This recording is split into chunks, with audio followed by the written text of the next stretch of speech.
ஒரு மிட்டாய் இருக்குன்னா அந்த மிட்டாயை தூக்கி போட்டோம்னா ஈக்களுடைய வருகைகள் அதிகமாக இருக்கும். வந்து அந்த மிட்டாயை வந்து மொய்ன்னு மொய்க்கும். வச்சுட்டு அது சாப்பிட்டு முடிச்சுட்டு அது கிளம்பிடும். அதுக்கடுத்து எறும்புகளுடைய வருகைகள் பயங்கரமாக இருக்கும். வரிசையாக வரும். வந்து அந்த மிட்டாயை நல்லா சாப்பிடும். சாப்பிட்டு தன்னுடைய கூண்டுக்குள்ளே அந்த மிட்டாயை இழுத்துட்டு போயிடும் எறும்புகள்.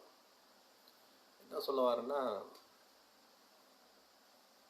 ஒரு மனிதனிடம் பணம் இருந்துச்சுன்னா அந்த மனிதனை நோக்கி பல மனிதர்கள் வருகை புரிவார்கள். அதே மனிதனிடம் பணம் இல்லை என்றால் அந்த மனிதனுடைய வருகைகள் ஒன்றுமே இருக்காது. எந்த ஒரு மனிதனும் கண்டு கொள்ள மாட்டான். எந்த ஒரு மனிதனும் ஏறெடுத்து கூட பார்க்க மாட்டான். இன்னைக்குடைய இப்போ இருந்து இல்லை, அது அந்த காலத்துல இருந்து இருக்கு. முகமது நபி ஸல்லல்லாஹு அலைஹி வஸல்லம் காலத்திலிருந்து இந்த பிரச்சனை இருந்துக்கிட்டே இருக்கு. என்னென்ன இதில் வந்து பார்க்குறாங்கன்னா, வசதி வாய்ப்புகளை பார்க்குறாங்க. வசதி வாய்ப்புகளை அதிகமாக எதிர்பார்க்குறாங்க. என்கிட்ட வசதிகள் இருந்திருந்தால், பணம் இருந்திருந்தால் என்னை பார்த்து விட்டு சென்றிருப்பார்கள். என்னிடம் வசதி இல்லாததால் எந்த ஒரு மனிதனும் என்னை பார்ப்பதில்லை. கால சூழ்நிலை இப்படியே இருந்து கொண்டே இருக்காது.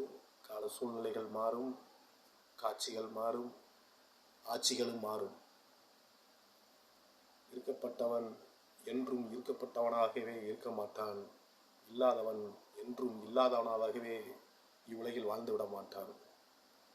ஏற்றங்கள் இறக்கங்கள் மனிதனுக்கு வந்து போகிற சாதாரண விஷயம்தான். அது ஒன்றும் பெரிய விஷயம் இல்லை. இந்த உலகத்தில் நம்ம என்ன பண்ணுங்கிறதா முக்கியம். பணம் சம்பாதிச்சா அது சம்பாதிச்சோம்னா இல்லை, எப்படி இந்த உலகத்தில் வாழ்ந்தோங்கிறது தான் முக்கியம்.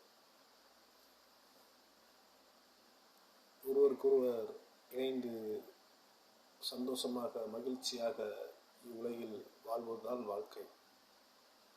அதுவே இவ்வுலகில் அது பெரிய விஷயம்தான். அதுவே பெரிய சாதனை தான். அதற்கு மேல் சாதனை என்று பார்த்தால் எதுவும் கிடையாது.